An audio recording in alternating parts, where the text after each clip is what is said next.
Welcome to a series I'm calling Lessons from a Low Place, where I share lessons I've been learning from extremely difficult experiences and what the Lord has been ruminating in my heart. It's a color for me. Shout out Nads. Anyways, forgiveness. Okay, we talk about forgiveness. I've had to, and I am having to, forgive some really devastating things. And fact number one is that as children of God, we're not supposed to leave any place for unforgiveness in our hearts. Unforgiveness is the root cause for a lot of problems.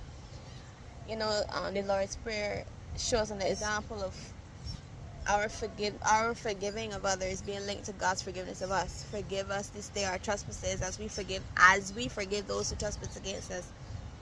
So there's a notion of we can't afford to hold unforgiveness in our heart, but like, how are you supposed to reconcile that when somebody has broken your heart, or when somebody has cast you aside in whatever way and has betrayed you? You know, like when somebody has hurt you, intentionally or not, you know, especially when it's intentional. How are you supposed to reconcile that? Like, that's a part of the difficulty, a difficult thing that Christians have to process, the fact that God doesn't want us to forgive, and that forgiveness and that release is for us. It's for us to take that burden off of us, and also as a means of extending His nature, the same thing that He gave to us, extending it to other people, right? But it's hard. Lord knows that it is so hard. So how are we supposed to do that? Especially when it's a big situation that you have to process, that's not like alright, you know, I can let that go. Like, sometimes forgiveness is not instantaneous. Sometimes forgiveness is not, you make the decision today and everything that you feel connected to that also gets reconciled today. And that's where I am. The forgiveness that I have to extend is a present continuous forgiveness. And I feel like the Lord is saying that's okay. Sometimes you have to decide now, yes, I decide in this moment, I'm going to forgive John Brown, I'm going to forgive Mary Sue. Alright, I forgive them, Lord. I ain't going to hold it against them. I forgive them and I release them from my judgment.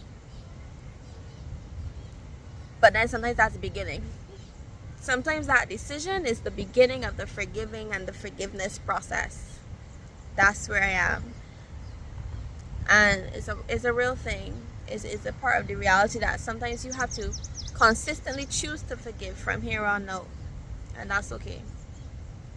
Sometimes forgiveness looks like, because I remember in this journey, in this process, I asked the Lord, what does forgiving that person look like? Like, what does it look like? And one thing He has said to me was, no longer have any angry feelings. You know? No longer feeling aggression towards them.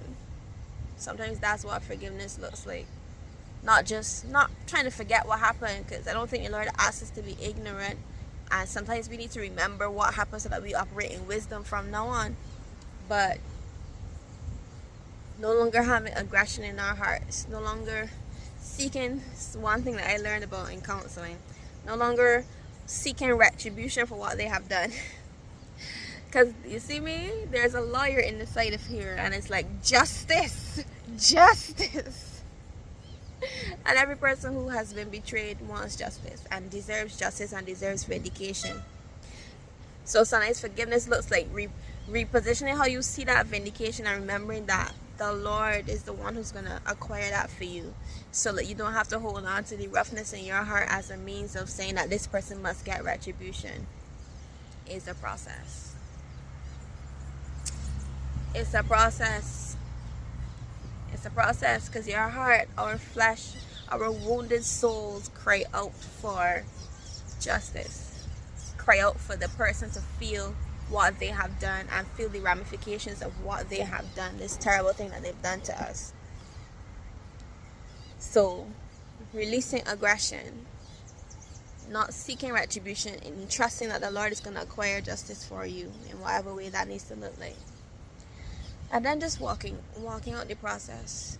So daily, every time you get that urge, every time anger circles back around the block, every time you see the person and what's not, like, positioning yourself in your heart to release. Sometimes it's present continuous, and that's okay. The Lord is going to walk through that journey with you. That's today's lesson. Take it with you, pray on it, meditate, and may the Lord free your heart. Amen.